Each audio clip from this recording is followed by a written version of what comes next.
Russia के साथ उन्होंने ऑयल का मुआहदा किया इंडिया ने, तो यही सेम प्रॉब्लम पाकिस्तान के साथ थी। अमेरिका ने इसके ऊपर प्रेशराइज़ किया अगेंस्ट इमरान खान। इंडिया उसकी इकोनॉमी भी काफ़ी बेहतर है और इंडिया का और यूरोपियन यूनियन अगर एक साथ हो जाएं तो जाहिर सी बात है यूरोपियन यूनियन में जितनी कंट्रीज़ हैं उनको भी फ़ायदा होगा और इंडिया को भी होगा। और इंडिया जो है उसने एक अच्छा इनिशिएटिव लिया, वो अपनी अवाम के लिए, उसकी अच्छी इकोनॉमी है, वो इकोनॉमी के लिए, अवाम के फ़ायदे के लिए वो ऐसा ही डिसीजन लेंगे। भले अमेरिका का कोई भी प्रेशर हो, यूरोपीय यूनियन पे हो, किसी भी मुल्क पे हो।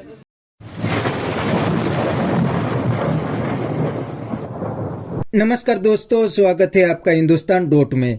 दोस्तों, इंडिया और यूरोपियन यूनियन की ट्रेड डील से अमेरिका बहुत ही परेशान है और अब तो अमेरिका के सेनेटर आवाज उठाने लगे हैं कि इंडिया और ईयू की डील से अमेरिका को बहुत ही नुकसान होने वाला है, क्योंकि पहले इंडिया और ईयू दोनों अमेरिका के करीबी अलाय थे, लेकिन अब दोनों अमेरिका से अलग हो गए हैं और दोनों ने आपस में ट्रेड डील कर ली है और अमेरिका के ऊपर से अपना डिपेंडेंस कम कर दिया है। इसीलिए दोस्तों, अब अमेरिका के सेनेटर भी बोलने लगे है कि डोनाल्ड ट्रंप को इंडिया के साथ अच्छी ट्रेड डील कर लेनी चाहिए, वरना अमेरिका को बहुत नुकसान हो सकता है।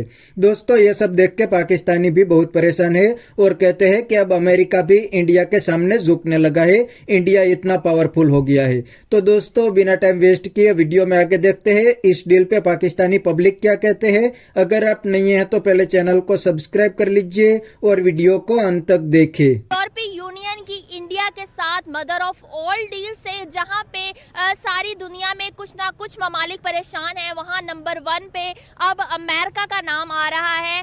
यूरोपीय यूनियन ने कहा है कि अब वो अमेरिका पे से अपनी जो डिपेंडेंसी है वो ख़त्म कर रहे हैं। दूसरी तरफ यूरोपीय यूनियन दूसरे लफ्ज़ों में इंडिया के साथ अपनी ट्रेड वगैरह जारी रख रहे हैं। अगर यही ट्रेड जारी रही जिसमें 97% तक टैक्स या तो ख़त्म हो जाएगा या कम हो जाएगा, तो इंडिया और यूरोप की ट्रेड्स एक्सपोर्ट्स डबल हो जाएंगी 2032 तक।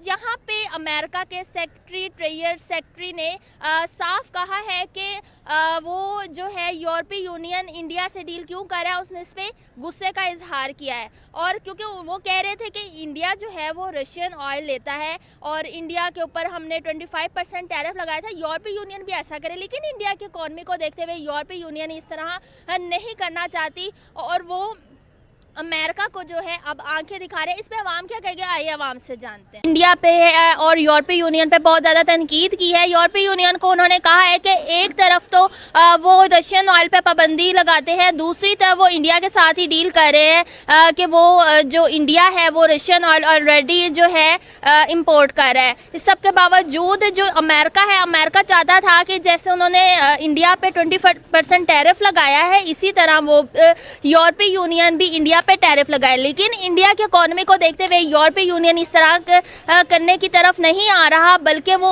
उन्होंने मदर ऑफ ऑल डील्स के नाम से एक डील तक कर लिया इंडिया के साथ।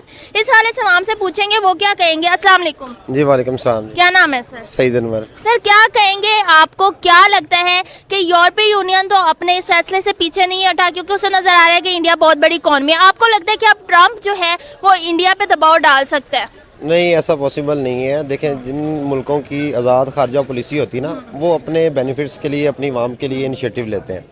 देखें, रिसेंटली अभी जो रशिया के साथ उन्होंने ऑयल का मुआहदा किया इंडिया ने, तो यही सेम प्रॉब्लम पाकिस्तान के साथ थी। अमेरिका ने इसके ऊपर प्रेशराइज़ किया अगेंस्ट इमरान खान की हुकूमत के अगेंस्ट कि आपने रशिया के से तेल नहीं लेना।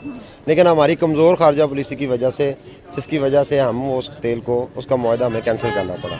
इंडिया जो है उसने एक अच्छा इनिशिएटिव लिया, वो अपनी अवाम के लिए, उसकी अच्छी इकोनॉमी है, वो इकोनॉमी के लिए, अवाम के फ़ायदे के लिए वो ऐसा ही डिसीजन लेंगे। भले अमेरिका का कोई भी प्रेशर हो, यूरोपीय यूनियन पे हो, किसी भी मुल्क पे हो। अब इवन के आप देखें कि एक छोटा सा मुल्क अफ़गानिस्तान है ना, तो वो भी अपने बेनिफिट के लिए जो चाहता है वो ऐसा करता है। अमेरिका वहाँ पे इन्वॉल्वमेंट नहीं करता। तो इसी तरह इंडिया है या कोई भी ऐसा मुल्क है सिवाय पाकिस्तान के, क्योंकि हमारी खारजा पॉलिसी आज़ाद नहीं है।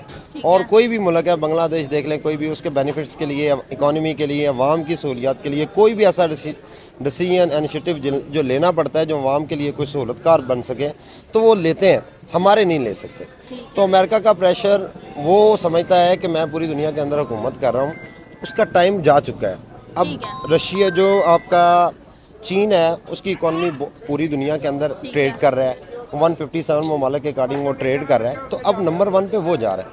अब ऑटोमेटिकली अमेरिका के लॉकडाउन होने की वजह, उसकी गलत पॉलिसीज़, दूसरे जो कमज़ोर मुल्क हैं जिनके पास एटमी असासे नहीं हैं, उनके ऊपर अपना प्रेशर को बिल्ड करना, और कोई भी ऐसे इस्लामी कंट्रीज़ हैं उसके ऊपर अपने प्रेशर को वैसे बिल्ड करना जैसे उसने पाकिस्तान के अकॉर्डिंग किया हुआ है। ठीक है सर, आपने बिल्कुल सही कहा। अभी जो आपने बात बोली कि पाकिस्तान की इंडिपेंडेंट फॉरेन पॉलिसी नहीं है, पूरे इंटरनेशनल मीडिया पे इस टाइम ये चल रहा है कि अमेरिका पूरी तरह से आइसोलेट हो गया। अब दुनिया उसकी सुन के तंग आ चुकी है। सवाए पाकिस्तान के, अमेरिका के अब कोई भी कंट्री सुनने पे तैयार नहीं है। तो क्या लगता है कि हमारी फॉरेन पॉलिसी क्यों नहीं इस तरह इंडिपेंडेंट, क्या वजह है? उसकी वजह यह है कि हमारे जितने भी पॉलिटिकल इश्यूज होते हैं, वो पॉलिटिकल जो पर्सन्स होते हैं वो उसको डिसाइड नहीं करते। हमारे यहाँ पे आपकी पॉलिटिक्स जितनी भी जमातें हैं, क्योंकि अवाम का जब नुमाइंदा मुल्क के मफाद के लिए कोई डिसीजन लेता है, अवाम के फ़ायदे के लिए डिसीजन लेता है, तो वो एक आम कारकुन होता है, आम पाकिस्तानी होता है, ना कि वो किसी अदारे का हेड होता है। हमारे पाकिस्तान के अंदर अदारा तो कोई है नहीं, अदारा सिर्फ एक ही है, वो इस्टेब्लिशमेंट है, और वही सारे डिसीजन लेती है, वही इनिशिएटिव लेती है। जो उनके बेनिफिट्स के लिए कोई भी ऐसा मुआहदा या कोई भी ऐसा फैसला जो उनके फ़ायदे के लिए, जो उनके लिए जो सूटेबल है, वही फ़ायदा करते हैं। अवाम के लिए कोई कुछ नहीं करता, क्योंकि पॉलिटिशियन के अंदर कोई भी ऐसा बंदा नहीं है। आप रिसेंटली इमरान खान को देखें तो उसकी वजह क्या थी? एब्सोल्युटली नॉट कहने की वजह, उसके बाद वो सारा क्रिटिसाइज, प्रेशर बिल्ड किया, गवर्नमेंट उसकी अदम एतमाद और सारे किसने किया? अंदर से किया ना, तो वो आपकी इस्टेब्लिशमेंट उसको फुली सपोर्ट करती है। तो अवाम जो है, हम तो नहीं सपोर्ट करते, सीधी बात है। हमें तो रिलैक्सेशन चाहिए, अवाम सहूलत में हो, महंगाई कम हो, अवाम के लिए कोई फैसिलिटेशन होनी चाहिए। लेकिन जो जितने भी अदारे हमारे हैं वो ऐसा नहीं चाहते, क्योंकि उन्हें जो अपने मफाद की जो चीज़ है उन्होंने वही करनी होती है। तो खारजा पॉलिसी जो आपकी कमज़ोर है, उसकी वजह यह है कि आपका कोई भी, अगर देखें ना, पॉलिटिकल जो होता है बंदा, उसने वो अवाम से इलेक्टेड होता है, अदारे से इलेक्टेड नहीं होता। हमारे इलेक्टेड लोग जो हैं, अदारे से इलेक्टेड जो लोग हैं, उनका पॉलिटिक्स से कोई तल्लक नहीं होता।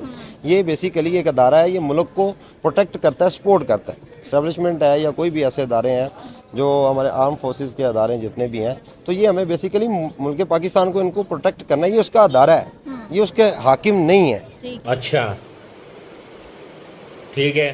तो दोस्तों, ये थे पाकिस्तानी पब्लिक के रिएक्शन, और ये पाकिस्तानी बंदे ने काफी सारी बातें बताई, लेकिन एक बात बिल्कुल सही बताई कि इंडिया अब किसी की धमकियों से नहीं डरता। वरना अमेरिका तो इंडिया को खुली धमकी दे रहे थे कि अगर इंडिया रशिया से सस्ता ऑयल खरीदेंगे तो अमेरिका इंडिया पे हेवी टैरिफ लगाएंगे। और दोस्तों, अमेरिका ने इंडिया पे टैरिफ लगा दिया, फिर भी इंडिया ने डोनाल्ड ट्रंप की एक भी नहीं सुनी और रशिया के साथ अपने रिलेशन को कायम रखा।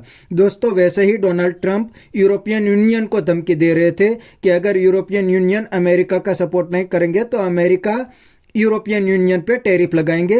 दोस्तों, यूरोपियन यूनियन भी अमेरिका से अलग हो गया है और अब इंडिया और ईयू ने मिलकर अमेरिका के मुंह पे ही थप्पड़ लगा दिया है। इसीलिए अब अमेरिका के अंदर से आवाज उठने लगी है कि अमेरिका को इंडिया और ईयू दोनों के साथ क्लोज रिलेशन बना लेने चाहिए और दोनों के साथ अच्छी ट्रेड डील कर लेनी भी चाहिए, क्योंकि दोस्तों, इंडिया और ईयू अमेरिका से अलग हो गया तो अमेरिका को बहुत ही बड़ा नुकसान होने वाला है, क्योंकि अमेरिका का सारा ट्रेड इंडिया और ईयू के साथ ही ज्यादातर होता था। तो बस दोस्तों, आज की वीडियो में इतना ही। अगर आपको ये वीडियो पसंद आया तो वीडियो को लाइक शेयर कर दीजिए और चैनल को सब्सक्राइब करना मत भूलिए।